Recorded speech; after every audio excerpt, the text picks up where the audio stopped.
I thought I was walking into my childhood home, but instead I walked into a nightmare that would change everything. While I was away at my father's funeral, grieving the loss of the only parent who ever truly loved me, my stepmom Eloise decided to throw every piece of clothing I owned into garbage bags and dump them on the curb like trash. When I confronted her, standing there in shock at what she'd done, she looked me dead in the eye and screamed, "Beggars wear rags anyway," but Eloise had no idea who she was messing with. You see, what she didn't know was that I had been secretly building something that would make her regret every cruel word she'd ever said to me. By the time I was done, she'd be the one begging for forgiveness. This is the story of how my stepmom's cruelty backfired in the most spectacular way possible. Before we jump back in, tell us where you're tuning in from, and if this story touches you, make sure you're subscribed, because tomorrow, I've saved something extra special for you. The taxi pulled away from the curb, leaving me standing alone on Magnolia Street with my small funeral bag and a heart heavy from 3 days of saying goodbye to my father. The house looked exactly the same from the outside: cream-colored siding, wraparound porch, the rose bushes Dad had planted when he married Eloise 5 years ago. But something felt different the moment I stepped onto the front walkway. There, scattered across our manicured lawn like some twisted yard sale, were black garbage bags. Not just one or two, but at least a dozen, some split open with fabric spilling out in bright, defiant colors against the green grass. My stomach dropped as I got closer and recognized a sleeve here, a hemline there. These weren't random donations or spring cleaning cast-offs, these were my clothes. I dropped my bag right there on the walkway, and ran to the nearest torn bag. My hands shook as I pulled out my favorite burgundy blazer, the one I'd saved for months to buy from that boutique downtown. It was wrinkled damp from morning dew, with a small tear near the left shoulder that definitely hadn't been there before. Next came my silk scarves, the ones my grandmother had given me, now twisted and stained with something I couldn't identify. My breathing became shallow as I moved from bag to bag, finding piece after piece of my carefully curated wardrobe treated like garbage. The vintage dress I'd worn to my college graduation, the designer jeans I'd bought to celebrate my first promotion. The hand-embroidered jacket I'd found at that little shop in Paris during my study abroad program. Everything that made me feel confident, beautiful, like myself, all of it discarded like it meant nothing. But it wasn't just the clothes. As I dug deeper into the bags, I found my jewelry box, thrown in carelessly so that necklaces were tangled beyond repair, and several pieces had clearly gone missing. My perfume bottles, most of them broken, filled one bag with the overwhelming scent of mixed fragrances that made my head spin. Photo albums from my college years, my mother's letters from before she passed when I was 16, even my high school yearbooks, everything that connected me to who I was before Dad married Eloise. I sat back on my heels in the middle of the lawn, surrounded by the ruins of my personal history, trying to process what I was seeing. This wasn't an accident, this wasn't Eloise cleaning out a closet and making a mistake, this was deliberate, calculated destruction. The bags were tied with neat bows, like presents wrapped for garbage pickup. Someone had taken time with this, had planned it. My phone buzzed in my pocket, a text from my neighbor, Mrs. Beatrix from across the street. "So sorry about your father, dear. Saw the bags go out yesterday morning. Seemed early for donation pickup, but I didn't want to interfere. Yesterday morning, while I was sitting in a funeral home, picking out flowers for Dad's casket and writing his obituary, Eloise was systematically removing every trace of me from what used to be my home. The timing wasn't coincidental. She'd waited until I was at my most vulnerable, dealing with the worst day of my life, to strike."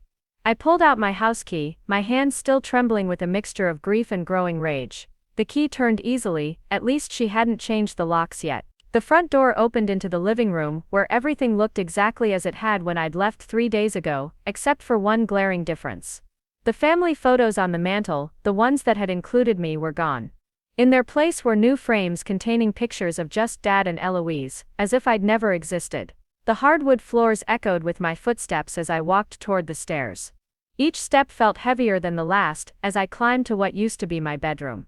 I pushed open the door, and my breath caught in my throat. The room was completely empty. Not just my clothes, everything. My desk where I'd done homework throughout high school. My bookshelf with hundreds of novels I'd collected over the years. My dresser with the antique mirror Dad had bought me for my 18th birthday.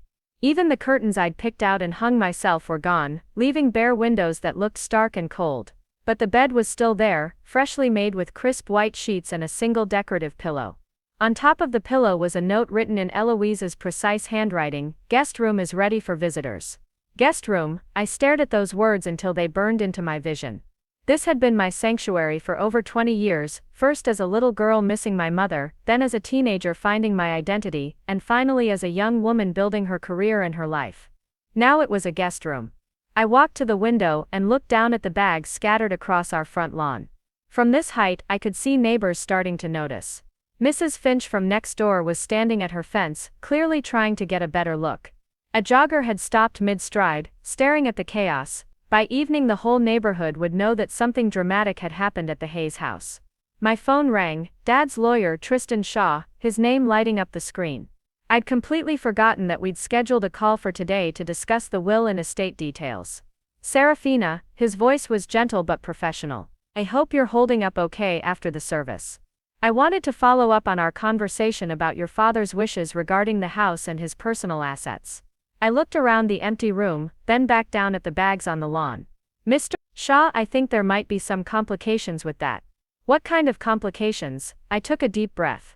I think my stepmother has decided to interpret my father's will differently than he intended. There was a pause. Serafina, your father was very specific about his wishes for you. He wanted to make sure you were protected and provided for. If there's been any interference with those wishes, we need to address it immediately. She threw all my belongings on the lawn while I was at the funeral, I said, my voice steadier than I felt. Everything: clothes, jewelry, photo albums, furniture. It's all in garbage bags on the front lawn right now. The silence on the other end of the line stretched so long I thought the call had dropped. Finally Mr. Shaw's voice came back, sharp with legal precision. That's destruction of property, and possible violation of estate law. Don't touch anything else in that house, and don't let her dispose of anything else. I'm coming over. After hanging up, I stood in the empty room for a few more minutes, letting the reality of my situation sink in. Dad had been gone for less than a week, and Eloise was already erasing me from his life as if I'd never mattered to him at all. But she'd made one crucial mistake. She'd underestimated exactly how much my father had loved me, and how carefully he'd planned to protect me even after he was gone. I walked back downstairs and out to the front lawn, where I began systematically photographing each bag and its contents. If this was going to be a fight, I wanted documentation of everything. As I worked, I could feel eyes watching from windows up and down Magnolia Street. Good, let them watch.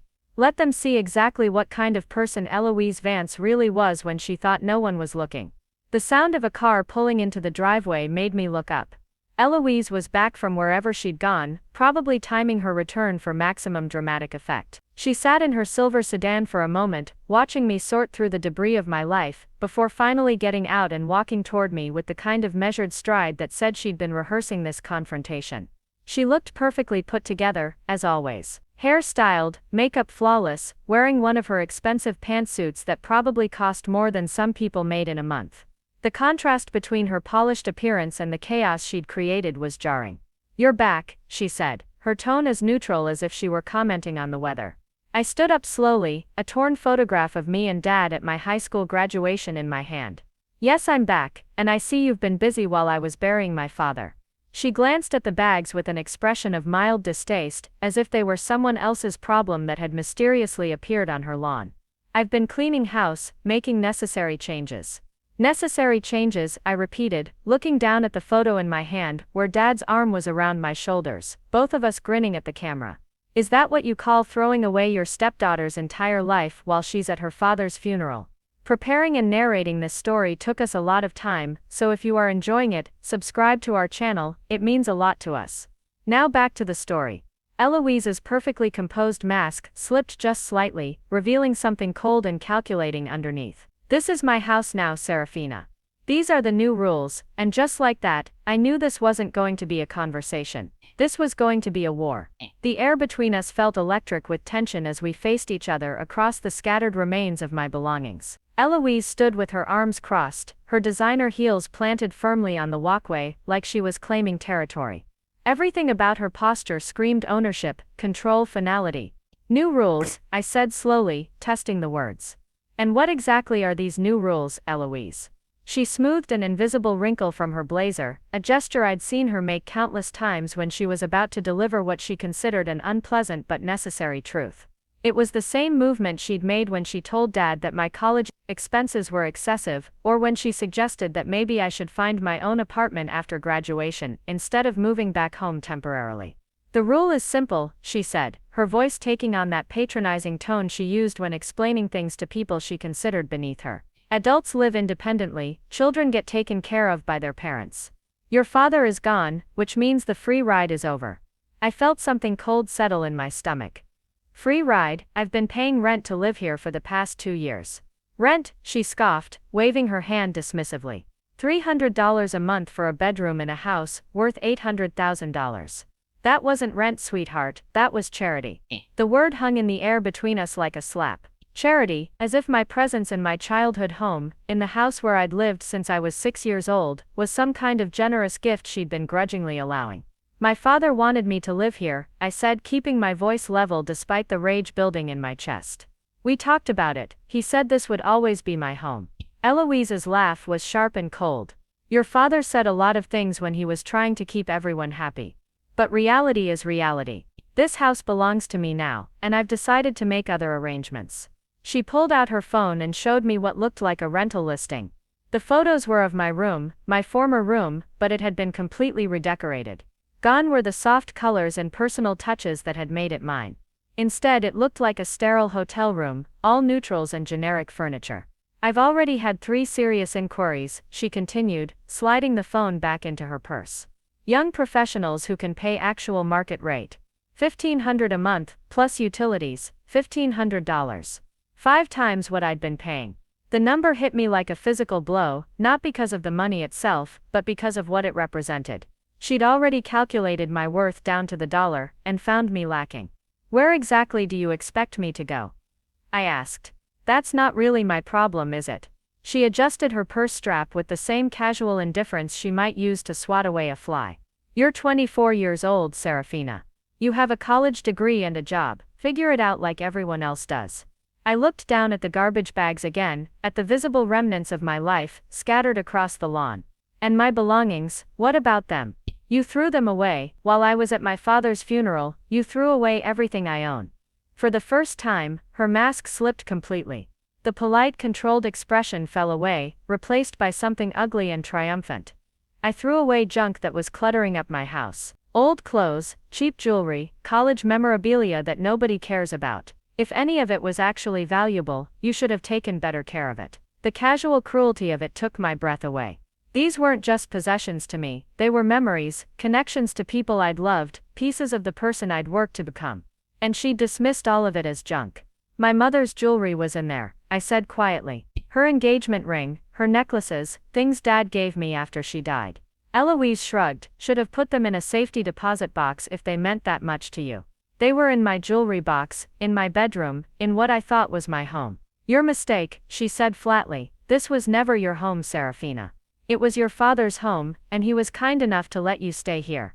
But he's gone now, and frankly, I'm tired of pretending to be one big happy family." The words hit like individual bullets, each one carefully aimed to cause maximum damage. This wasn't grief talking, or stress from the funeral arrangements, or even a momentary lapse in judgment. This was pure calculated cruelty from someone who'd been holding back her true feelings for years. "You waited," I said, the realization hitting me like a cold wave. "You waited until he died to show me who you really are." Eloise's smile was thin and sharp. "I waited until I didn't have to pretend anymore. Do you have any idea how exhausting it's been, playing stepmother to a grown woman who never knew when to leave? Your father felt guilty about your mother, so he overcompensated by treating you like you were made of glass. But he's not here to protect you anymore." A car slowed down as it passed our house, the driver openly staring at our confrontation and the scattered bags. Eloise noticed, and her expression tightened with irritation. "Clean up this mess," she said, gesturing dismissively at the bags. "The neighbors are starting to talk, and I won't have property values affected by your drama." "My drama?" I almost laughed at the audacity. "You created this mess. You threw my belongings on the lawn like garbage, and now you're concerned about what the neighbors think." "I'm concerned about maintaining standards," she snapped. "Something you've never understood. Look at yourself, Serafina. Look at how you dress, how you present yourself to the world. Bargain store clothes, discount jewelry, second-hand everything.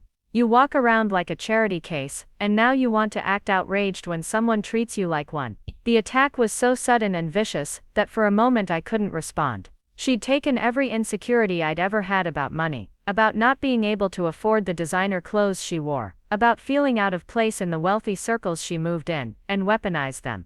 Beggars wear rags anyway, she continued, her voice rising with venom. At least now you won't have to pretend you belong in a house like this. The words echoed across the front lawn, loud enough that anyone within 3 houses could hear them clearly.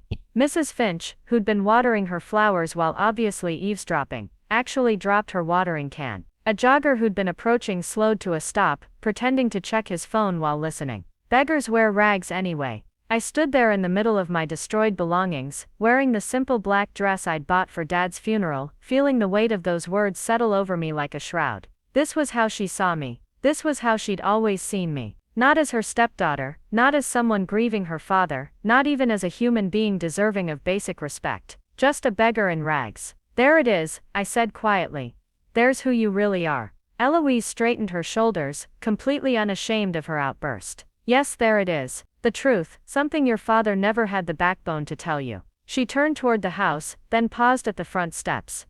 You have until tomorrow evening to get this cleaned up and get out. After that, I'm calling the police to have you removed for trespassing. The front door closed behind her with a decisive click, leaving me standing alone in the wreckage of my life. Around me, the scattered bags seemed to multiply in the afternoon sunlight, each one a testament to how thoroughly she'd planned this destruction. But as I stood there, something began to shift inside me. The shock was wearing off, replaced by something harder and more focused. Eloise had made a crucial mistake in her moment of triumph. She'd shown her hand completely, revealed the depth of her calculation and cruelty not just to me, but to the entire neighborhood. She thought she'd broken me. She thought the poor girl in bargain store clothes would just slink away, defeated and humiliated. She had no idea that she'd just declared war on someone who had far more resources than she realized. I pulled out my phone and started taking pictures again, this time focusing not just on the bags, but on the house numbers, the street signs, the timestamps. Everything that would prove exactly when and where this conversation had taken place. Beggars wear rags anyway. Those words were going to come back to haunt her in ways she couldn't possibly imagine. I spent the rest of that afternoon methodically documenting everything, my movements careful and deliberate despite the rage burning in my chest. Each photograph was taken with precision, wide shots showing the full scope of the damage, close-ups of specific items, pictures of the house and street signs to establish location and time. My hands had stopped shaking, replaced by the steady focus that came with having a purpose. By the time the sun started to set, I had over 200 photos and several voice recordings I'd made while walking through the bags, cataloging what was damaged, what was missing, and what could potentially be salvaged. The most devastating discoveries came as I dug deeper into the bags that had been sitting outside the longest. My mother's jewelry box had been thrown in carelessly, and when I opened it, I found that several of the most precious pieces were gone entirely. Her engagement ring, not the large diamond Eloise wore, but the simple elegant solitaire that Dad had given her when they were young and struggling, was nowhere to be found. Neither was the pearl necklace that had belonged to my grandmother, or the gold bracelet I'd planned to wear at my own wedding someday. But it wasn't just the missing jewelry that told a story. As I sorted through the bags more systematically, I began to notice patterns that made my stomach clench with fresh anger. The items that were merely thrown away carelessly, versus the ones that seemed to have been deliberately damaged. My expensive perfumes weren't just broken, they'd been opened and poured out first, then the empty bottles thrown in. Photo albums hadn't just been tossed aside, pages had been torn, faces scratched out with what looked like a key or scissors. This wasn't the hasty action of someone clearing out a room. This was methodical destruction, designed to cause maximum emotional damage. I called Tristan Shaw, Dad's lawyer, and arranged to meet him at his office that evening. His firm occupied the top floor of one of the newer buildings downtown, all glass and chrome that reflected the city lights as darkness fell. When I arrived with my carefully organized evidence, he was waiting with a pot of coffee and the kind of grim expression that said he'd been doing unpleasant math. "Show me everything," he said without preamble. I spread the photos across his conference table in chronological order, then played the voice recordings I'd made. As he reviewed each piece of evidence, his expression grew increasingly dark. When I got to the photos of the deliberately damaged items, he stopped and looked up at me. "This isn't just disposal of property," he said. "This is destruction with intent to cause emotional distress. And the timing doing this while you were attending your father's funeral, that's particularly damning from a legal standpoint." He pulled out a thick file and opened it to reveal Dad's will and estate documents. "Your father was very specific about his intentions for you, Serafina. He wanted to make sure you were protected, both financially and emotionally, after his death." As he walked me through the documents, I began to understand just how carefully Dad had planned for this possibility. He'd known Eloise's true nature better than I'd realized, and he'd taken steps to protect me that went far beyond what I'd expected. "The house," Mr. Shaw explained, "was left to Eloise as expected. But there are conditions attached that she may not be aware of yet. Your father established a trust that guarantees you the right to live there, rent-free, for a full year after his death. She can't evict you, and she can't charge you market-rate rent during that period." I stared at the document, reading the carefully worded clauses that Dad had insisted on. "She doesn't know about this. The trust provisions were in a separate document that won't be officially filed until next week. I wanted to meet with you first to explain your rights." He leaned back in his chair, his expression thoughtful. "But given what's happened today, I think we need to accelerate that timeline." He pulled out another folder, this one containing financial documents. "There's more, Serafina. Your father established a separate account for you, one that Eloise has no access to. It contains enough money to pay for legal representation, temporary housing if needed, and replacement of personal property." The numbers on the bank statement made me blink in surprise. Dad had been quietly setting aside money for years, building a safety net that he'd hoped I'd never need to use. It wasn't a fortune, but it was enough to level the playing field significantly. "Why didn't he tell me about any of this?" I asked. Mr. Shaw's expression softened slightly. "He hoped he wouldn't need to. He loved Eloise despite her flaws, and he hoped that after his death she might grow into the role of being your stepmother in the truest sense. But he was also realistic about human nature." He handed me a sealed envelope with my name written in Dad's familiar handwriting. "He asked me to give you this if things went badly." Inside was a letter dated just 3 months before his death, written in the careful script he'd used for important documents. "My dearest Serafina, if you're reading this, it means that my hopes for Eloise were misplaced, and you're facing the kind of cruelty I'd hoped to protect you from. I want you to know that every provision I've made for you comes from a place of love, and from my absolute certainty that you deserve to be treated with dignity and respect. You are not a burden, you are not charity, you are my daughter in every way that matters, and you have every right to claim the space and security that should be yours. Fight for yourself, sweetheart. Fight with everything you have. You're stronger than you know, and you're not alone. All my love, Dad." I had to stop reading halfway through as tears blurred my vision. But these weren't tears of sadness, they were tears of recognition. Dad had seen this coming, had planned for it, had given me the tools I needed to protect myself. Mr. Shaw waited quietly while I finished the letter, then leaned forward with businesslike efficiency. "Tomorrow morning, I'm filing an emergency motion to enforce the trust provisions. By noon, Eloise will be legally required to allow you back into the house, and to cease any interference with your occupancy rights. What about my belongings? The damaged property? We'll be seeking full restitution for damaged items, plus punitive damages for the deliberate nature of the destruction." He smiled grimly. "And we'll be doing it very publicly. Court filings are public record, which means local media often picks up stories like this, especially when they involve prominent community members like Eloise." I thought about Eloise's perfectly maintained image, her social standing, her horror at the neighbors seeing our confrontation. "She won't like the publicity." "No," he agreed, "she won't. Which is why I expect her to try to settle this quickly and quietly. But that's going to be entirely up to you." As I gathered up the photos and documents, one more realization hit me. "Mr. Shaw, she said she'd already listed my room for rent. She had photos of it completely redecorated. That means she started planning this before Dad even died." His expression hardened. "That's very interesting information, Serafina. If we can prove she was making arrangements to remove you while your father was still alive, that could constitute fraud in the execution of estate planning." I thought about the rental listing she'd shown me, the professional photos, the detailed description. That kind of preparation didn't happen overnight. "I think I know how to prove it," I said. The next morning I was waiting at the public library when it opened at 9 o'clock. I needed computer access, and more importantly, I needed internet archives. If Eloise had posted that rental listing online, there would be a digital trail showing exactly when it had first appeared. It took me less than an hour to find what I was looking for. The listing for luxury bedroom and executive home had first been posted 6 weeks ago, while Dad was still alive, still fighting his illness, still believing he had months left to live.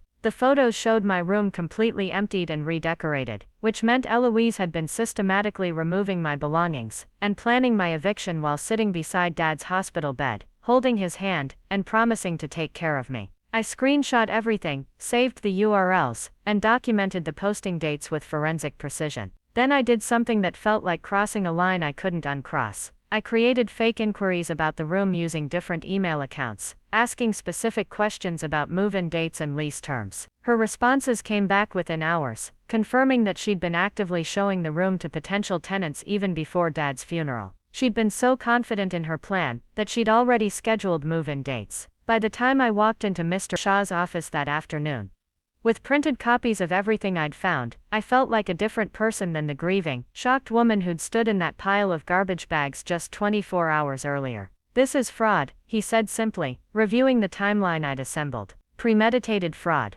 She was planning to violate your father's wishes while he was still alive to express them." What does that mean for our case? It means we're not just seeking restitution anymore, we're seeking criminal charges. The words hung in the air between us, heavy with implication. I thought about Eloise's perfectly maintained image, her social standing, her absolute certainty that she could dispose of me as easily as she'd disposed of my belongings. She'd called me a beggar in rags. She was about to find out what this beggar could do when she got angry. The next 72 hours passed in a blur of legal meetings, document preparation, and strategic planning that felt more like preparing for a military campaign than a family dispute. Mr. Shah had connected me with 2 additional attorneys, one specializing in estate fraud and another who handled property destruction cases, and together we were building something that Eloise would never see coming. The fraud attorney, Camille Sterling, was a sharp-eyed woman in her 40s, who had built her reputation dismantling supposedly airtight inheritance schemes. When she reviewed the timeline of events I'd assembled, her reaction was immediate and decisive. "This isn't just inheritance interference," she said, spreading the documents across her desk like evidence in a murder trial. "This is systematic fraud with clear premeditation. She didn't just act hastily after your father's death, she planned this entire scenario while he was still alive and actively trusting her to care for you." The property destruction specialist, Genevieve Finch, was equally direct in her assessment. "In 30 years of practice, I've rarely seen destruction this calculated and personal. This wasn't someone clearing out a room, this was someone methodically destroying another person's emotional anchors. The damaged photographs, the missing jewelry, the way she targeted items with clear sentimental value, that shows intent to cause maximum psychological harm. Together they helped me understand that what Eloise had done went far beyond a simple step-family dispute. This was fraud, destruction of property, and potentially criminal harassment, all wrapped together in a package that could result in serious legal consequences for her. But as we prepared our case, I realized I needed more than just legal representation. I needed allies who could testify to the broader pattern of Eloise's behavior, people who had witnessed her treatment of me over the years, and could speak to her character and intentions. My first call was to Mrs. Beatrix Finch, my neighbor who had texted me about seeing the bags. When I knocked on her door that Thursday evening, she welcomed me in with the kind of maternal warmth that reminded me painfully of what I'd lost with Dad's death. "I've been worried sick about you, dear," she said, leading me to her kitchen where she immediately began preparing tea. What that woman did was beyond the pale, beyond anything decent people do to each other. As we talked, Mrs. Finch revealed that she'd been watching Eloise's behavior toward me for years, and she'd seen far more than I'd realized. "She was different when your father was around," Mrs. Finch explained. "Oh, she put on quite the show then, but when he was at work or traveling, I'd see her face when you came and went. The look she'd give you, like you were something unpleasant she couldn't wait to get rid of." More importantly, Mrs. Finch had witnessed the rental showings. "She's been bringing people to see that room for over a month," she confirmed. "Young professional types, always during the day when you were at work." I thought it was strange at the time, but I didn't want to interfere in family business. She agreed to provide a written statement and testify if needed, but she also gave me something unexpected: contact information for the other neighbors who had witnessed various incidents over the years. My next stop was my workplace. I'd been dreading this conversation, knowing that I'd need to request time off for legal proceedings just weeks after taking bereavement leave. But when I explained the situation to my supervisor, Amelia Hayes, her reaction surprised me. Serafina, honey, this is horrific, she said, closing her office door to give us privacy. Take whatever time you need, and if you need a character reference or someone to testify about your stability and reliability, count me in. But Amelia offered something even more valuable: professional insight. I've dealt with cases like this in my family law practice before I moved into corporate work. What you're describing sounds like elder abuse by proxy. She was manipulating your father's feelings about you to set up this situation. She helped me compile a record of my work performance, attendance, and professional standing that would counter any attempt by Eloise to portray me as unstable or financially irresponsible. The most difficult conversation was with my father's friends and colleagues. I'd always felt awkward around his professional circle, knowing that Eloise moved in those social spheres with an ease I'd never managed. But when I reached out to Dr. Kaya Stone, Dad's longtime business partner and closest friend, his response was immediate and passionate. Your father talked about you constantly, he told me when we met for lunch. He was so proud of who you'd become, so protective of your relationship with him. If he'd had any idea what Eloise was planning, he would have changed everything. Dr. Stone had observed Eloise's behavior at various social functions and had formed his own opinions about her character. She always seemed to be performing the role of stepmother rather than genuinely caring about you. Your father couldn't see it because he wanted so badly for his marriage to work, but the rest of us noticed. More crucially, Dr. Stone had information about Dad's final months that I hadn't known. He came to me about 6 weeks before he died, worried about what would happen to you after he was gone. He'd started noticing changes in Eloise's behavior, subtle things that made him concerned. That's when he contacted Mr. Shaw about updating his estate planning. This revelation hit me like a physical blow. Dad had known something was wrong. He'd seen through Eloise's performance and had tried to protect me, but his illness had progressed too quickly for him to address everything he'd wanted to change. Dr. Stone agreed to provide testimony about Dad's state of mind and his expressed wishes for my care, which would be crucial in proving that Eloise's actions violated not just the letter of his will, but the spirit of his intentions. By Friday afternoon, our legal team had assembled a case file that was both comprehensive and damning. We had documentary evidence of fraud, witness statements about Eloise's pattern of behavior, professional character references for me, and testimony about Dad's true wishes. But Mr. Shaw wanted one more piece of evidence before we moved forward. We need to prove the monetary value of what she destroyed, he explained. Not just for restitution purposes, but to establish the level of criminal charges we can pursue. This meant going through every item in those garbage bags and determining replacement costs, a process that was both emotionally devastating and strategically essential. Camille Sterling's office provided me with a conference room and an assistant who specialized in property valuation, and together we spent an entire day cataloging the destruction. The numbers were staggering. Between the damaged clothing, destroyed jewelry, ruined personal items, and missing pieces, the total value exceeded $50,000. But more than the financial cost was the irreplaceable nature of so many items. My mother's jewelry, family photographs, handwritten letters from relatives who had passed away. This pushes the destruction into felony territory, Genevieve explained. Combined with the fraud charges, Eloise is looking at potential criminal prosecution, civil liability, and significant financial penalties. As we prepared the final documentation, I realized that somewhere in the process of building this case, I had transformed from a victim reacting to betrayal into someone actively fighting for justice. The shocked, grieving woman who had stood in that pile of garbage bags a week ago felt like a different person entirely. That evening, I sat in my temporary hotel room, reviewing everything we'd assembled. Phone records proving Eloise's deception, financial documents showing her fraud, witness statements revealing her long-term pattern of manipulation, property valuations demonstrating the scope of her destruction. Tomorrow we would file everything officially, and Eloise's carefully controlled world would begin to unravel in very public ways. The woman who had called me a beggar and thrown my life away like garbage was about to discover that actions have consequences, and some fights are worth having. I thought about Dad's letter, about his faith in my strength, and his certainty that I deserved to be treated with dignity. He'd given me the tools I needed to protect myself, but more than that, he'd given me the knowledge that I was worth protecting. Eloise had made the mistake of thinking that cruelty was the same as power. She was about to learn the difference. The morning we were scheduled to file our legal papers, I received a phone call that changed everything. The caller identified herself as Daphne Thorne, and she said she had information about Eloise that I needed to hear immediately. I saw the story in the neighborhood Facebook group, she explained, when we met at a small cafe downtown. About what your stepmother did to you. I've been debating whether to come forward, but what she did to you, it's not the first time. Daphne was a well-dressed woman in her 50s, with the kind of carefully controlled composure that suggested she was used to keeping secrets. As she spoke, it became clear that she had been married to Eloise's previous husband, the one who had died in a car accident 3 years before Eloise met my father. Eloise was his third wife, Daphne explained, stirring her coffee with nervous precision. He had 2 adult daughters from his first marriage, and when he got sick, cancer, she moved very quickly to isolate him from them. The story that unfolded was eerily familiar. Eloise had convinced her second husband that his daughters were only interested in his money, that they were taking advantage of his generosity, that they needed to learn to be independent.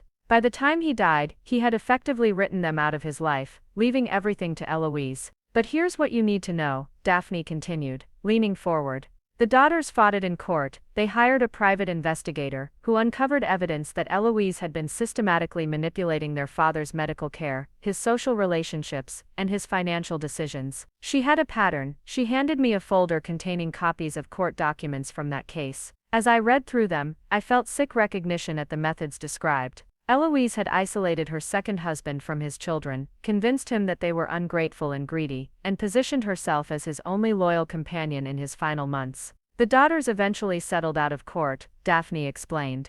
Eloise kept most of the estate, but she had to pay them a significant amount, and agree to certain conditions. The important thing is, there's a paper trail showing this is a pattern of behavior. But the most shocking revelation came next. The private investigator they hired, he's still active, and he's been quietly tracking Eloise since then. He suspected she would do this again with her next husband. The investigator, Kean Stone, had been documenting Eloise's relationship with my father from the beginning. He had photographs of her meeting with real estate agents about our house, while Dad was still alive. He had financial records showing how she'd been gradually taking control of Dad's accounts and assets. Most damningly, he had recordings of phone conversations where she discussed her plans for dealing with the stepdaughter problem once Dad was gone. She's done this before, I said, the full scope of what I was dealing with finally becoming clear. This isn't grief, or stress, or a family dispute. This is her business model. Daphne nodded grimly. She finds older men with children from previous relationships, marries them, isolates them from their families, and inherits everything when they die.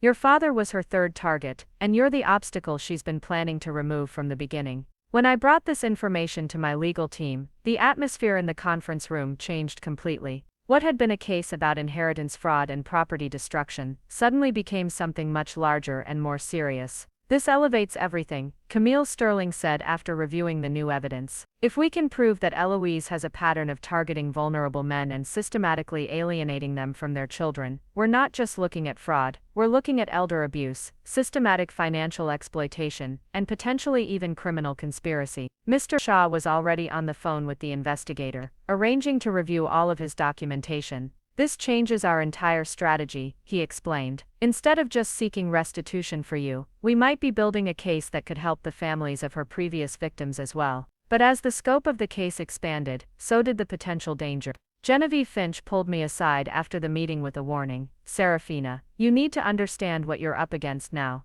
This isn't just a grieving widow making bad decisions. This is someone who has made a career out of manipulating and destroying families. She's going to fight back, and she's going to fight dirty. The truth of that warning became apparent that very evening. I returned to my hotel to find that someone had been in my room. Nothing was obviously missing, but things had been moved, searched through. My laptop had been turned on, though I was certain I'd shut it down. Papers from my legal case had been shuffled, as if someone had been photographing them. Hotel security reviewed the cameras and found footage of a woman matching Eloise's description, entering my room, using what appeared to be a hotel keycard. When confronted by hotel management, she claimed to be my mother checking on my welfare. The desk clerk who had given her access was fired, but the damage was done. Eloise now knew the full extent of what we were building against her. The next morning brought an email from an attorney I'd never heard of, representing Eloise. The message was short and threatening. If I continued with my harassment campaign against his client, I would face criminal charges for defamation, stalking, and interference with her legal rights as property owner. But attached to the threatening email was something that made my blood run cold. A photograph of me taken outside Dr. Stone's office the week before. Someone had been following me, documenting my movements, building a file on my activities. This is witness intimidation, Mr. Shaw said when I showed him the email. And it's exactly the kind of mistake someone makes when they're desperate. He was right. In trying to scare me off, Eloise had actually provided us with more evidence of her calculating nature and her willingness to cross legal lines to protect her schemes. But the email also revealed something else. Eloise wasn't working alone. The speed with which she'd obtained legal representation, the sophistication of her surveillance, the way she'd accessed my hotel room, all of it suggested a level of resources and planning that went beyond what one person could manage. "We need to find out who's helping her," Camille said. "And we need to find out how many other families she's done this to." That afternoon, Key and Stone arrived at our offices, with 3 large boxes of documentation spanning nearly 5 years of investigation. As we went through the files, a pattern emerged that was both more extensive and more horrifying than we'd imagined. Eloise hadn't just targeted 3 husbands, she'd been systematically identifying and pursuing wealthy widowers with children for over a decade. She had a network of contacts who helped her find targets, legal advisors who helped her navigate inheritance law, and even medical professionals who helped her manage her husband's care in ways that served her interests. "She's not a grieving widow making desperate decisions," Kian explained. "She's running a sophisticated operation designed to transfer wealth from families to herself. What happened to you is just the latest in a long line of similar attacks." The files contained names, dates, financial records, and testimonies from other adult children who had been systematically alienated from their dying parents. Some had fought back, others had given up and walked away. All of them had lost, not just inheritance, but relationships with their parents in their final months. As I read through story after story of families torn apart by Eloise's manipulation, I realized that this case had become about much more than getting my belongings back, or securing my right to live in Dad's house. This was about stopping a predator who had built her entire life around destroying other people's families, but it was also about something more personal. Reading those files, seeing the pattern of her behavior over years, I finally understood that nothing she had done to me was about me personally. I wasn't uniquely difficult or ungrateful or undeserving of love. I was just the latest obstacle in a business model that required the complete elimination of family relationships that might interfere with her inheritance plans. That night, I called Dr. Stone and told him everything we'd discovered. His reaction was swift and decisive. "Your father needs to be warned," he said. "Not just his memory, but other men like him. This has to stop, and it has to stop publicly." The next morning, we made a decision that would change everything. Instead of just filing our case quietly and hoping for a settlement, we were going public with the full scope of what we discovered. Eloise had built her success on secrecy, on isolated families dealing with their grief and confusion in private. She was about to discover what happened when her methods were exposed to public scrutiny.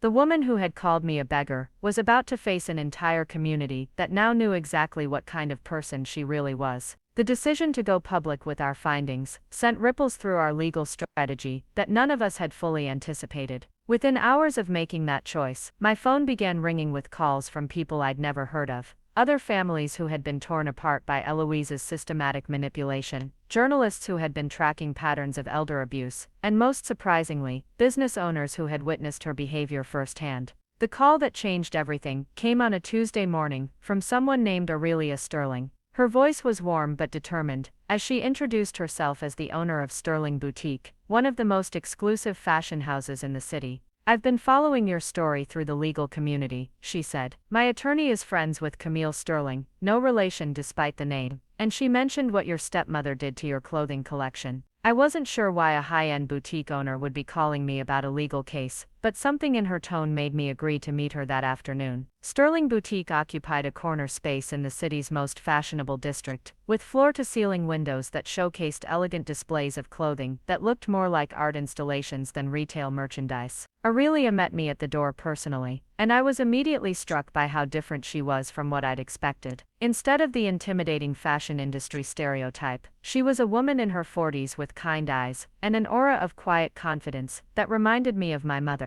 "Come in," she said, leading me past racks of clothing that probably cost more than I made in a month. "I have something to show you." In the back office, she pulled out a thick folder and spread its contents across her desk. To my shock, the papers contained detailed photographs of Eloise shopping in various high-end stores around the city, along with receipts and purchase records going back several years. "Your stepmother has been a customer of mine for about 3 years, Aurelia explained. But not a typical customer. She has some very unusual shopping habits that caught my attention early on. The photos showed Eloise making expensive purchases, designer dresses, jewelry, accessories, but always paying with different credit cards, and often returning items within days for full refunds. More disturbing were the conversations Aurelia had documented with other shop owners. She would come in and make large purchases, then return a few days later, claiming the items were gifts for a stepdaughter who didn't appreciate nice things. Aurelia continued. She'd ask for store credit instead of refunds, then use that credit to buy different items for herself.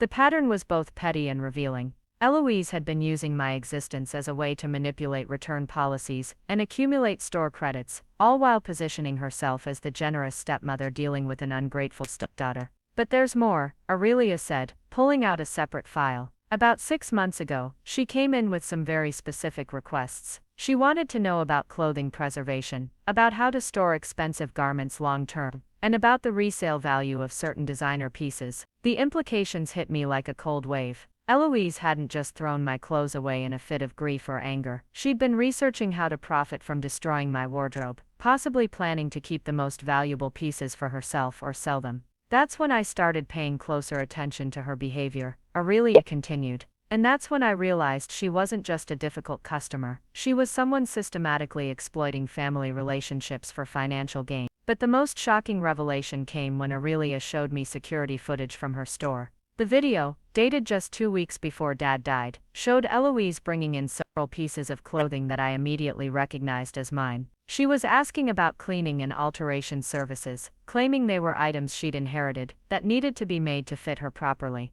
She was planning this while your father was still alive, Aurelia said quietly. She was already treating your belongings as her inheritance. The footage was damning evidence of premeditation, but Aurelia's offer of help went far beyond just providing testimony. She had a proposal that was both generous and strategic. I want to help you rebuild your wardrobe, she said. Not as charity, but as an investment in justice. I've been documenting predatory behavior in the fashion industry for years, people who exploit family tragedies to acquire valuable clothing and accessories. Your case could help expose a much larger problem. She outlined a plan that was both practical and symbolic. Working with several other boutique owners who had similar experiences with Eloise, she wanted to create a complete wardrobe replacement that would serve multiple purposes. It would provide me with the professional clothing I needed, document the true value of what had been destroyed, and serve as evidence of community support for our legal case. More than that, Aurelia explained, I want this to be visible. When you walk into that courtroom, when you face your stepmother in public, I want you to be dressed in a way that shows the world exactly who you are and what you're worth.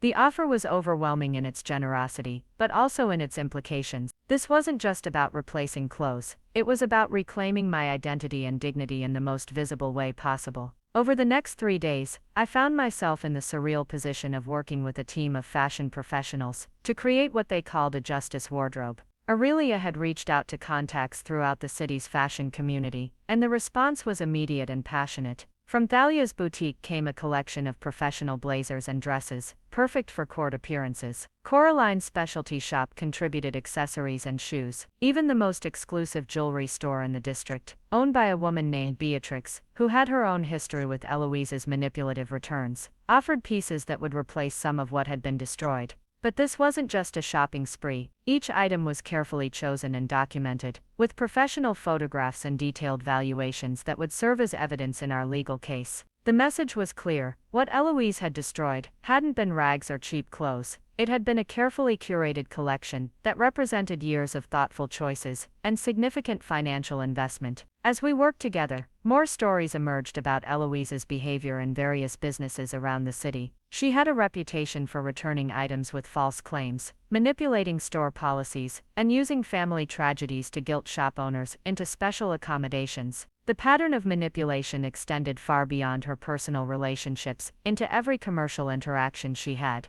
Amelia, the owner of a small vintage boutique, shared security footage of Eloise selling clothing that she claimed belonged to her late stepdaughter. The clothing in the video was clearly mine, pieces I recognized from my college years that I'd thought were lost in storage. She's been systematically selling your belongings for months, Amelia explained. I bought several pieces from her, thinking I was helping someone deal with family memorabilia. If I'd known she was stealing from you, I never would have participated. This revelation added another layer to our legal case. Not only had Eloise destroyed my property, she'd been selling it for profit while I was unaware it was even missing. The scope of her theft and manipulation was growing with each new piece of evidence we uncovered. But perhaps the most significant ally we gained during this period was completely unexpected. Dr. Cedric Vance, a geriatric psychiatrist who specialized in elder abuse cases, reached out after hearing about our investigation through the medical community. "I treated your father during his final months," he explained when we met at his office. "He came to me because he was concerned about changes in his mental clarity and his ability to make sound decisions about his estate."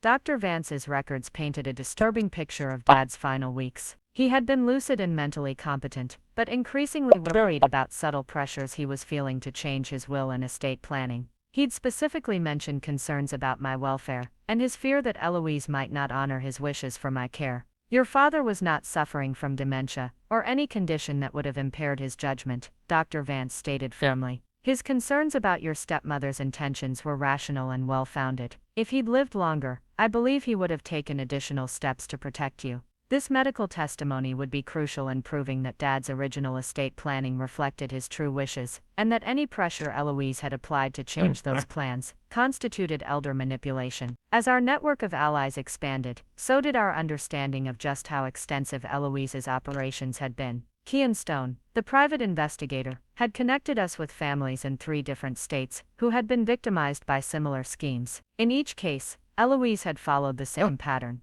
Identify a target, systematically isolate him from his children, manipulate his estate planning, and then eliminate any remaining family connection after his death. "She's not just a predator," Kean explained during one of our strategy meetings. "She's part of a network. There are attorneys who specialize in helping people like her navigate inheritance law, medical professionals who assist with the isolation process, and even other women who share information about potential targets." The scope of what we were uncovering was staggering. This wasn't just about one woman's greed, it was about an entire underground economy built on the systematic destruction of families for financial gain. But as our case grew stronger and more public, the pushback from Eloise's side intensified. My hotel room was broken into twice more, each time with increasing boldness. Legal threats arrived daily from attorneys representing not just Eloise, but other people who apparently felt threatened by our investigation. The most disturbing incident came when I arrived at Aurelia's boutique for a fitting appointment to find that someone had thrown paint across the front windows during the night.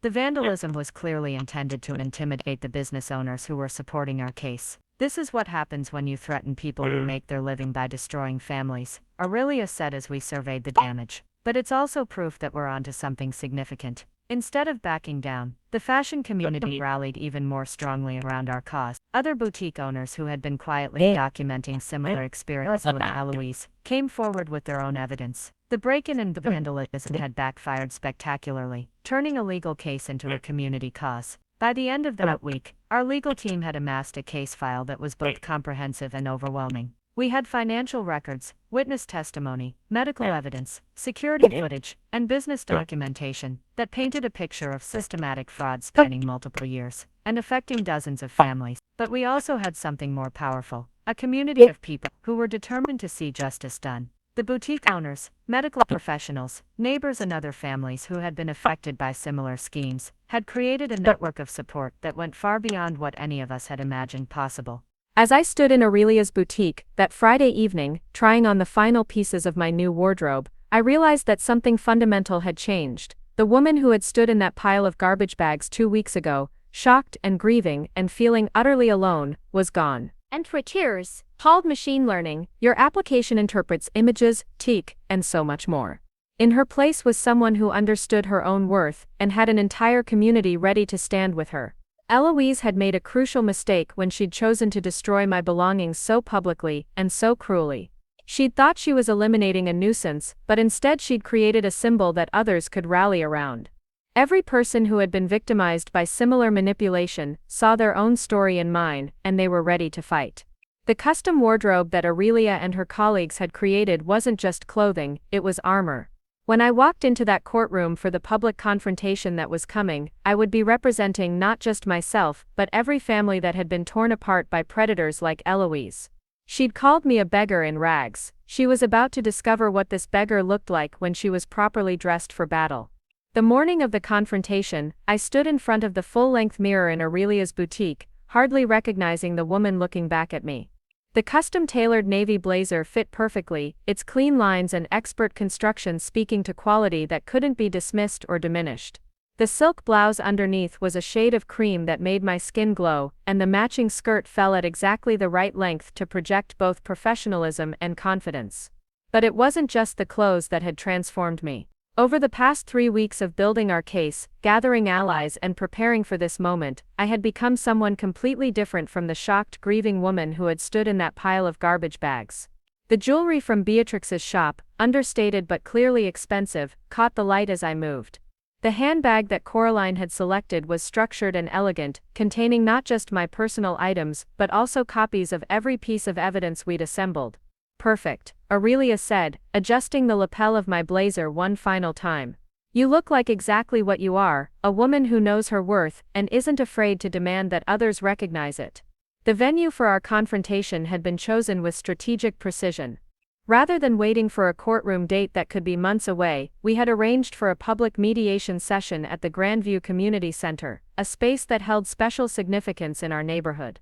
It was where Dad had volunteered for years, where he'd met many of his closest friends, and where Eloise had often appeared at his side playing the role of devoted wife. The timing was equally calculated. We'd scheduled the session for Saturday morning, when the community center would be busy with weekend activities.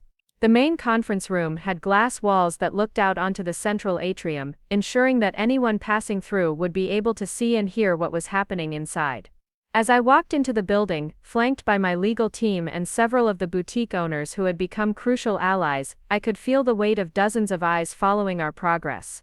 Word had spread through the neighborhood about what was happening, and people had found reasons to be at the community center that morning.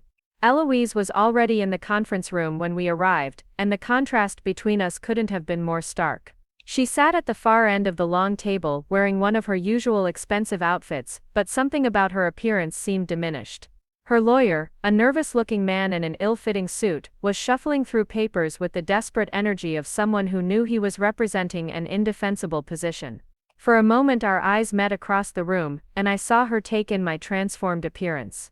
The shock was unmistakable, followed quickly by something that looked like fear. The woman she had dismissed as a beggar in rags was gone, replaced by someone who looked every inch her equal in terms of polish and presence. The mediator, Judge Orion Reed, was a retired family court judge known for his no-nonsense approach to complex disputes. He'd agreed to oversee this session as a favor to Mr. Shaw, but also because the case had attracted attention in legal circles for its unusual combination of estate fraud, elder abuse, and systematic family manipulation. "Before we begin," Judge Reed announced, "I want to establish the ground rules for this session. All parties have agreed that this mediation will be on the record, and that any agreements reached here will be legally binding. Additionally, given the nature of the allegations involved, this session is being recorded for potential use in criminal proceedings." Eloise's lawyer immediately began to object, but Judge Reed cut him off with a gesture. "Your client agreed to these terms when she requested this mediation as an alternative to immediate criminal charges. If she's changed her mind, we can proceed directly to the district attorney's office." The threat was clear, and Eloise's face went pale. She whispered something urgently to her lawyer, who nodded reluctantly. "Very well," Judge Reed continued. "Mr. Shaw, please present your client's position." Tristan Shaw rose from his seat with the kind of controlled authority that came from 30 years of courtroom experience. He activated a large display screen at the front of the room and began systematically presenting our evidence. The first image that appeared was a photograph of me standing in front of our house on Magnolia Street, surrounded by garbage bags filled with my belongings. The impact was immediate and visceral. Several people in the atrium outside the conference room stopped to stare through the glass walls. On October 15, Mr. Shaw began, while Miss Serafina Finch was attending her father's funeral. The defendant, Eloise Vance, systematically removed every personal belonging from Miss Finch's bedroom and placed them in garbage bags on the front lawn. The next series of images showed the contents of those bags: damaged clothing, broken jewelry, torn photographs, destroyed personal items. Each photo was time-stamped and showed the careful documentation we had done that first devastating day. But this wasn't a hasty decision made in grief, Mr. Shaw continued, clicking to the next slide. This was a carefully planned operation that began while Mr. Hayes was still alive and seeking medical treatment. The rental listing appeared on the screen, showing my room completely redecorated and ready for new tenants. The posting date was clearly visible, 6 weeks before Dad's death. The defendant had been planning to remove Miss Finch from the family home since at least September, while her father was still alive and still expressing his wishes for her continued care and protection. Eloise's lawyer tried to interject. "Your Honor, the timing of a rental listing doesn't prove, it proves premeditation," Judge Reed said firmly. "Continue, Mr. Shaw." The evidence unfolded like a masterclass in systematic destruction. Financial records showing forged signatures. Security footage from multiple stores showing Eloise selling my belongings while claiming I was dead. Witness testimony from neighbors, medical professionals, and business owners. Bank records showing how she'd been draining Dad's accounts while positioning herself as his primary caregiver. But perhaps the most damning evidence came when Mr. Shaw played the audio recordings that Kean Stone had obtained. Eloise's voice filled the room as she discussed her plans for dealing with the stepdaughter problem and her excitement about finally having complete control over Dad's estate. "The stepkid thinks she's going to inherit something," Eloise's recorded voice said with a laugh. "She has no idea what's coming. By the time I'm done, she'll be lucky to walk away with the clothes on her back." The irony of those words, given my current appearance, was not lost on anyone in the room. I sat perfectly still in my custom-tailored outfit, the physical embodiment of everything Eloise had tried to destroy. As the evidence presentation continued, I could see Eloise becoming increasingly agitated. She whispered urgently to her lawyer, gestured angrily at the screen, and at one point stood up as if to leave before being firmly seated again by Judge Reed's stern gaze. When the formal presentation concluded, Judge Reed turned to Eloise's lawyer. "Does your client have any response to these allegations?" The lawyer fumbled with his papers, clearly unprepared for the overwhelming scope of evidence we'd presented. "Your Honor, my client maintains that she was acting within her legal rights as the primary beneficiary of Mr. Hayes's estate. Any conflicts with the stepdaughter were personal family matters, not legal issues." "Personal family matters," I repeated, speaking for the first time since entering the room. My voice carried clearly through the conference room and into the atrium beyond. "Is that what you call systematically stealing and selling someone's belongings while they're grieving their father's death?" I stood slowly, my posture straight and confident. "Is that what you call forging signatures to drain bank accounts? Is that what you call planning someone's eviction while their father is dying in a hospital bed?" Eloise finally found her voice. "You ungrateful little," careful Judge Reed warned sharply. "You're on the record, Mrs. Vance." But Eloise was beyond caring about decorum. The careful mask she'd maintained for years was finally slipping completely. "I gave you a home for 5 years. I put up with your constant presence, your childish dependency on your father, your complete inability to become an independent adult. And this is how you repay me. You gave me a home." I stepped closer to the table, my voice rising with controlled anger. "That was my home for 18 years before you ever set foot in it. That was the house where my mother raised me, where my father comforted me after her death, where I learned what family was supposed to mean." The audience in the atrium was growing larger, drawn by the sound of raised voices and the drama playing out behind the glass walls. I could see familiar faces, neighbors, friends of my father, people from the community who had known our family for years. "And what did you call me when you threw my life away like garbage?" I continued, my voice carrying to every corner of the room and beyond. "What were your exact words, Eloise?" She glared at me with pure hatred, but said nothing. "You called me a beggar," I said, my voice clear and strong. "You said beggars wear rags anyway. You screamed it loud enough for the entire neighborhood to hear." I gestured to my outfit, to the obvious quality and expense of everything I was wearing.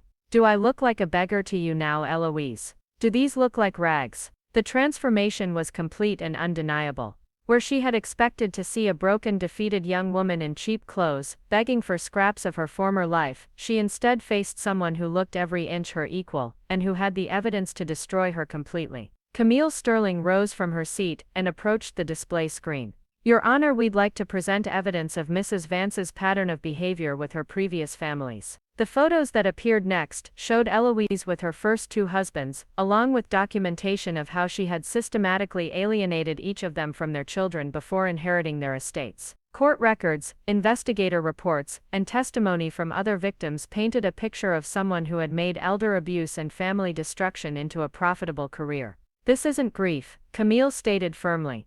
This isn't even greed, this is systematic predation. Mrs. Vance has spent the better part of a decade targeting vulnerable widowed men, manipulating them into marriage, isolating them from their families, and then eliminating any remaining family connections after their deaths. Dr. Cedric Vance was called to testify next, explaining Dad's mental state in his final weeks and his specific concerns about Eloise's behavior toward me. His professional opinion was clear and devastating. Dad had been mentally competent, deeply concerned about my welfare, and actively seeking ways to protect me from what he suspected Eloise might do. Mr. Hayes specifically told me that he feared his wife might try to force his daughter out of the family home after his death. Dr. Vance testified. He was exploring legal options to prevent that from happening when his condition deteriorated too rapidly for him to implement additional protections. By this point, Eloise's lawyer was visibly sweating. The scope of evidence against his client was overwhelming, and the public nature of the proceedings meant that any attempt to deny or minimize the allegations would be immediately contradicted by documented proof. "Your Honor," he said desperately, "perhaps we could discuss a settlement." "No," I said firmly, cutting him off. "There will be no quiet settlement, no sealed agreements, no confidential payments that allow this to be swept under the rug." I stood again, facing Eloise directly across the table. "You wanted to erase me from my father's life and memory. You wanted to make me disappear as if I'd never mattered to him at all. You threw away everything that connected me to my family, my history, my identity." My voice grew stronger with each word, "But I'm still here. I'm stronger than I've ever been. I have more allies than you could have imagined. And everyone in this room, everyone watching through those windows, everyone who will read about this in the newspapers, will know exactly what kind of person you are." The silence that followed was broken only by the sound of cameras clicking from the hallway. Local news crews had arrived, drawn by the unusual nature of the public mediation and the community interest in the case. Judge Reed reviewed the evidence one final time before delivering his preliminary ruling. "Based on the evidence presented, I'm recommending immediate criminal charges against Mrs. Vance for fraud, theft, destruction of property, and elder abuse. Additionally, I'm ordering immediate restitution in the amount of $75,000 for destroyed and stolen property, plus legal fees." Eloise's face went completely white. $75,000. The replacement value of the custom wardrobe alone is $35,000. Aurelia said, speaking for the first time from her seat in the gallery. "That's just a fraction of what you destroyed." "This is ridiculous," Eloise snapped. She was wearing bargain store clothes. I was wearing clothes that I chose, that I saved for, that meant something to me. I interrupted, "But you were so focused on their price tags that you never understood their actual value." I gestured again to my outfit. "This wardrobe was created by some of the most talented designers in the city, all of whom volunteered their time and expertise, because they were horrified by what you did. Every piece was custom-made, perfectly fitted, designed to show the world exactly what you tried to destroy." The final blow came when Kian Stone presented evidence of Eloise's financial situation. Despite inheriting 3 substantial estates over the past decade, she was actually in significant debt, having spent lavishly on maintaining her appearance while hiding her financial instability. "She's been living on borrowed time and borrowed money," he explained. "The restitution payment alone will likely force her into bankruptcy." As the session concluded and the formal charges were read, I watched Eloise's carefully constructed world collapse around her. The woman who had seemed so powerful, so in control of everyone and everything around her, was revealed to be nothing more than a fraud living on stolen money and destroyed families. When we finally walked out of the community center, I was surrounded by allies, supporters, and news cameras. The story was already spreading through social media, with photos of my transformation and details of Eloise's crimes generating outrage and support from around the country. But the most satisfying moment came as we reached the parking lot. Eloise emerged from the building surrounded by her own group, her lawyer, a few supporters who hadn't yet heard the full story, and several journalists asking pointed questions about her previous marriages. For just a moment, she looked across the parking lot at me. I stood straight and confident in my beautiful clothes, surrounded by people who had chosen to fight alongside me, no longer the victim she had tried to create. "Beggars wear rags anyway," I called out, my voice carrying clearly across the distance between us. She flinched as if I'd struck her, and for the first time since this whole ordeal began, I saw something in her face that I'd never seen before. Shame. The woman who had tried to make me disappear had succeeded only in making herself invisible. And I had never felt more powerful or more visible in my entire life. 6 months later, I stood in the same spot on Magnolia Street, where I had first discovered those garbage bags scattered across the lawn. But everything about the scene, and everything about me, had changed completely. The house that had once been my prison of uncertainty now stood empty, with a bright red sold sign planted firmly in the front yard. The morning sun caught the silk of my emerald green dress, another piece from Aurelia's collection that had become part of my regular wardrobe. I no longer dressed for other people's expectations or budgets. I dressed for myself, choosing pieces that made me feel confident and powerful. The transformation that had begun with that custom navy blazer in the courtroom had become a permanent part of who I was. My phone buzzed with a text from Camille Sterling.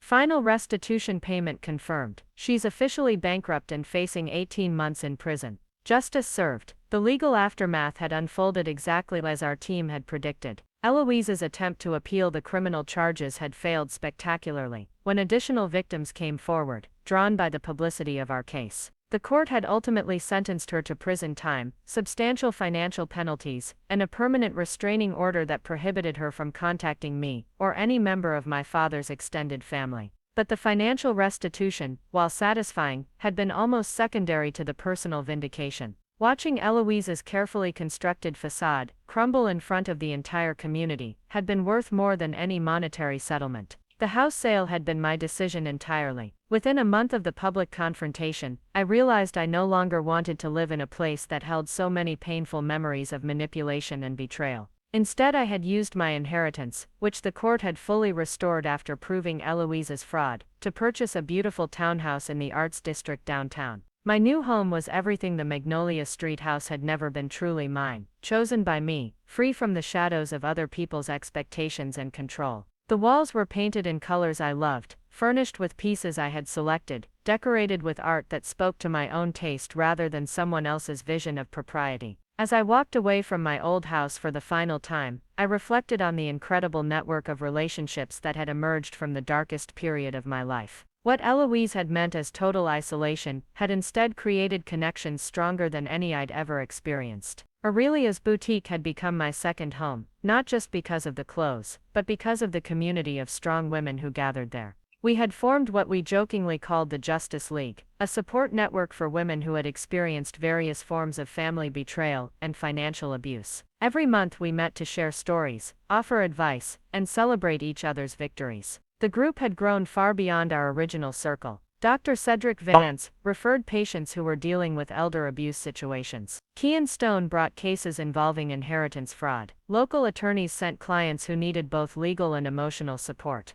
What had started as my personal crisis had evolved into a resource for dozens of other families facing similar challenges. But perhaps the most unexpected relationship that had emerged was with Genevieve Finch, one of the attorneys who had helped build our case. Over the months of working together, we had discovered a friendship based on shared values and mutual respect. She had become not just my legal advisor, but one of my closest confidants. "You've done something remarkable," Genevieve told me over lunch that day, gesturing toward a newspaper article about our case that was lying on the table. "This story has changed how people think about elder abuse and family manipulation. You've probably prevented dozens of other families from going through what you experienced." The media attention had indeed been extensive, but more importantly, it had been constructive. Instead of focusing on sensational details, most coverage had emphasized the patterns of behavior that families should watch for, and the legal protections available to potential victims. Our case had become a textbook example used in law schools and medical training programs. Dr. Caius Stone, my father's old friend and business partner, had become an unexpected ally in this educational effort.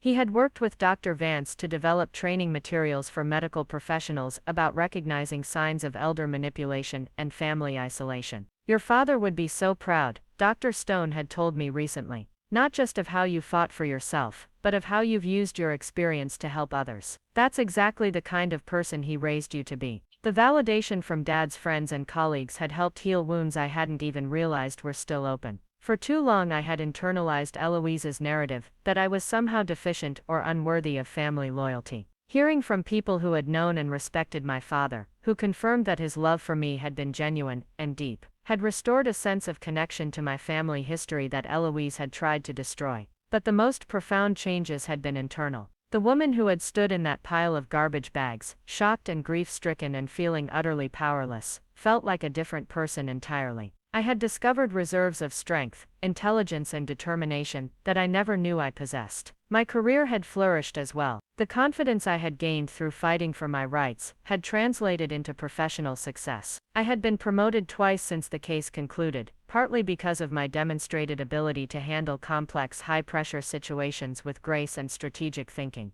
The skills I had learned during our legal battle, research, documentation, coalition building, public speaking, had made me invaluable at work. My supervisor, Amelia Hayes, had become not just a supporter but a mentor who actively encouraged my continued growth and development. "You handle conflict like someone who's been tested by fire," she observed during my most recent performance review.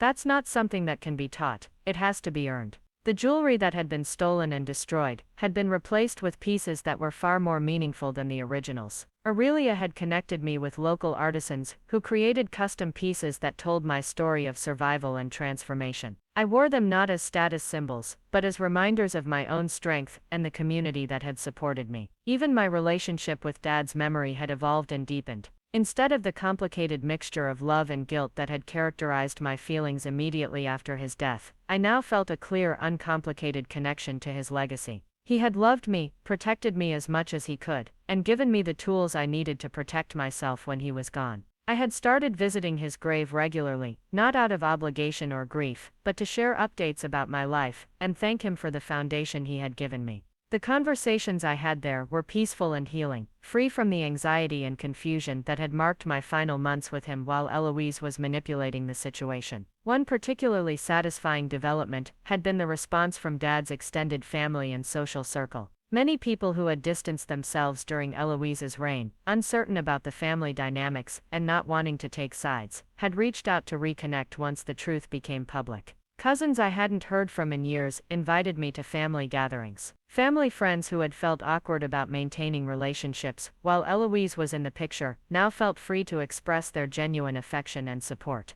The social isolation that Eloise had carefully orchestrated had completely reversed itself. The most dramatic moment of vindication had come just 3 months after the trial, when I received an unexpected phone call from an unknown number. The voice on the other end was hesitant, almost whispered. "Serafina, this is Eloise. I'm calling from prison, and I need to talk to you." For a moment I was too shocked to respond. The woman who had seemed so powerful, so certain of her control over every situation, sounded broken and desperate.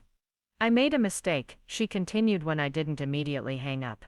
"I underestimated you. I thought you were weak, but you destroyed me completely. I need you to know that I'm sorry, and I want to work out some kind of arrangement." "No," I said firmly, cutting her off mid-sentence. "There is no arrangement, there is no reconciliation, there is no path back from what you did." "But I'm your family, you were never my family," I replied, my voice steady and certain. "Family doesn't systematically destroy the people they're supposed to love. Family doesn't sell belongings, and forge signatures, and plan evictions while someone is burying their father." There was silence on the other end of the line, then the sound of crying. "You called me a beggar," I continued.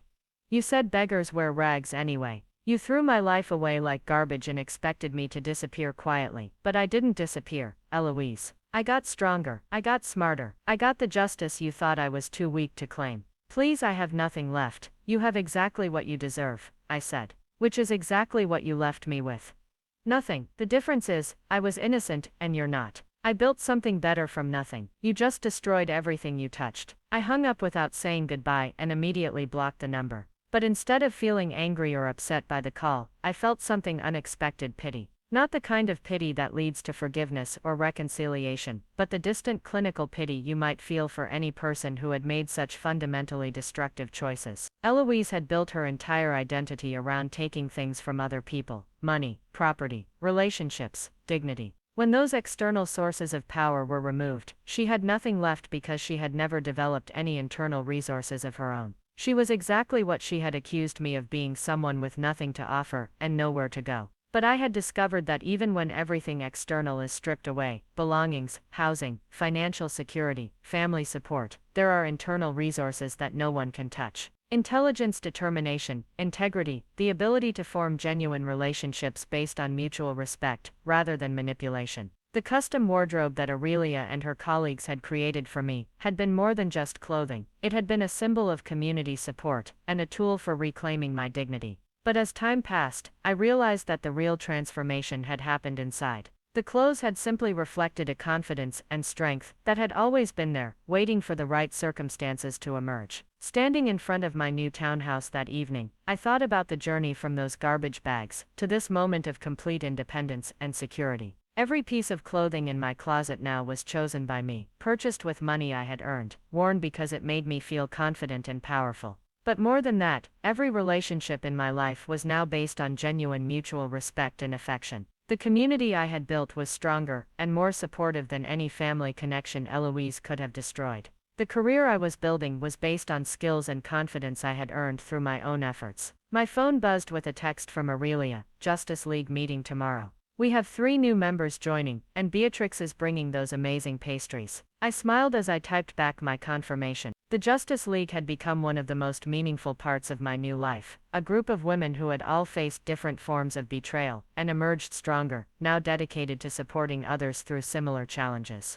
As I unlocked the door to my own home, purchased with my own money, decorated according to my own taste, I realized that Eloise had actually done me a favor. In trying to destroy me, she had forced me to discover resources and strength I never knew I possessed. In isolating me from the family relationships she could manipulate, she had freed me to build authentic connections based on shared values rather than obligation. The woman who had called me a beggar in rags had no idea that she was speaking to someone who would transform that insult into a source of power. I had been wearing rags, the emotional rags of self-doubt, financial insecurity, and family obligation. But underneath those rags was someone capable of building a life more beautiful and meaningful than anything Eloise could have imagined. 6 months later, looking at my reflection in the hallway mirror of my own home, wearing clothes that made me feel strong and beautiful, surrounded by relationships that nourished rather than diminished me, I had one final thought about the woman who had tried to erase me from existence. She had succeeded in erasing someone, but it wasn't me. She had erased the version of myself that accepted less than I deserved, that apologized for taking up space, that believed other people's opinions of my worth were more important than my own knowledge of who I was. In trying to destroy me, Eloise had actually liberated me. And for that, in a strange way, I was almost grateful. The beggar in rags was gone forever. In her place stood someone who knew exactly what she was worth and was never afraid to demand that others recognize it too. Up next, you've got 2 more standout stories right on your screen. If this one hit the mark, you won't want to pass these up. Just click and check them out. And don't forget to subscribe and turn on the notification bell so you don't miss any upload from us.